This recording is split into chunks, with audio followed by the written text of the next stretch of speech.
Should you play Zenless Zone Zero? In this video, I'm going to break down the pros and cons of this new hoyoverse game and make it easy for you guys to decide if you want to add yet another gacha game to your collection. Now before we begin, let's make one thing clear. Comparisons are inevitable. However, making the right comparisons is important. Zenless Zone Zero isn't a game you can compare with the likes of say Genshin or Star Rail or Wuthering Waves. Those are completely different types of games.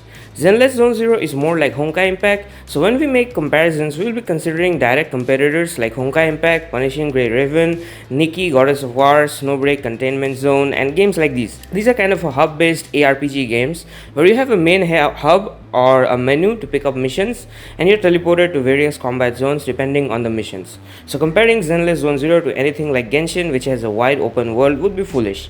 Hence when I say Zenless Zone Zero has a lot of content, I won't be saying that with Genshin in mind, but I'll be saying that based on a game like Aether Gazer. With that out of the way, let's start first with the pros and then we'll end with the cons. The first pro is definitely the quality of the game. This hub-based ARPG category of games hasn't really seen a good game come out in years, especially one that has really high quality. Hoyo has done an amazing job with the game. The character designs and models, quality of the cutscenes and the storytelling, the world design, the UI of the game, the added touch of a small explorable hub region, all of these add an overall experience. If you have played any Persona games and like them, you'll feel right at home here. This type of gameplay is not everyone's cup of tea, but for those who do enjoy games like these, Zenless Zone Zero is definitely like a dream come true. Moving on to the second pro, which may be different for different people again, has to be the MC. For whatever reason, ARPG games like these don't generally have a good MC. Most don't even have a visible MC. But Hoyo really did a great job with the MC this time, having two main characters both with completely contrasting personalities, and the fact that both are playable just adds to the charm. Their designs and voice acting are also top tier. Third thing this game got good is the combat. Now this isn't some top tier combat, obviously. It's not gonna feel like a Souls game, but it's definitely very fun. The sound design in combat is done in a really unique way, which makes the hits, perfect counters, swift switch attacks very satisfying. Combat is fast, it's flashy, and I love it. Also, the fact that you can select difficulty of the main story is a huge win for me, because the harder the difficulty definitely makes the combat more enjoyable. This also leaves an option for casual players who just want to enjoy the story.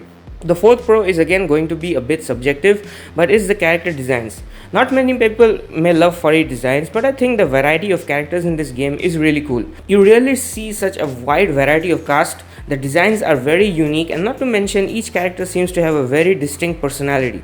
They definitely must have used some next generation game engine, because the character expressions, the way they move and talk, it's very high quality. The characters feel like they're alive, which is pretty important if you're someone who feels attached to the characters. Even the NPC designs are amazing and unique. What's better is that these characters are actually dateable. Now I don't know if you're into dating your 3D waifus. Oh my god, But yeah, you can do that in this game. This makes the characters, in my opinion, more lifelike and feel more alive. Now the fifth pro, which may be subject to change, is the free-to-play friendliness of the game. Obviously the game just launched, so we can't say how free-to-play friendly Hoyo will keep the game in the long run. But right from the beginning, they have been pretty generous with the rewards in this game. Safe to say, it's a different team handling this game, not the stingy Genshin management, so we may get lots of freebies. That's again subject to change. If this game suddenly becomes too popular, then maybe stingy Hoyo will be back again. Let's hope that does not happen. Now let's move to the cons, and we got quite a few things we need to talk about here. The game isn't perfect and we need to address the key problems. First is the limited gameplay. In most hub-based ARPG games, this is a problem. Once you finish the story, you're left with little to do. It's the same for this game as well. Once you're done with the story, all you can do is grind and make your character stronger. There's hard content like Shiyu defense, but honestly, it isn't too difficult and doable once you have decent gear. So in the end, it's exactly like other ARPG games. You log in daily for daily rewards, clear the endgame stages that reset periodically, and wait for new banners and content to drop. This content gap doesn't feel too much if a game is open world, because when you don't have anything other than repeatable dungeons, the lack of content hits you quite fast. If you're planning to play this game long term, this is something you should keep in mind, because the content will run dry really fast. The second con, which is dependent from player to player, but I still feel like needs to be addressed, is the huge size of the game. It's 50 GB download on PC and 17 GB for mobile. This is incredibly huge for a new game, especially when you consider it's just going to get bigger with each update. This isn't an issue if you have a lot of storage, but for mobile players it's a big deal. Not to mention the game is also pretty heavy. A lot of devices that got pre-registration option now show incompatible with the game. While most of these issues will affect mobile players, we need to consider the fact that most people playing this game will also be mobile players. Dedicating 17 GB to this game when you could use their precious storage for arguably better games is a hard choice to make unless you absolutely love this style of games. The third problem with this game is the combat. Now don't get me wrong, it's fun, but for the first hour. You see, it's flashy and satisfying, but the difficulty is just not there. I intentionally set the story in hard mode. First, I was really happy to see Hoyo finally add a hard mode option. But I was disappointed really quickly when I saw the so-called hard mode was basically normal combat. If you play in story mode, the enemies basically are standing puppets dealing no damage.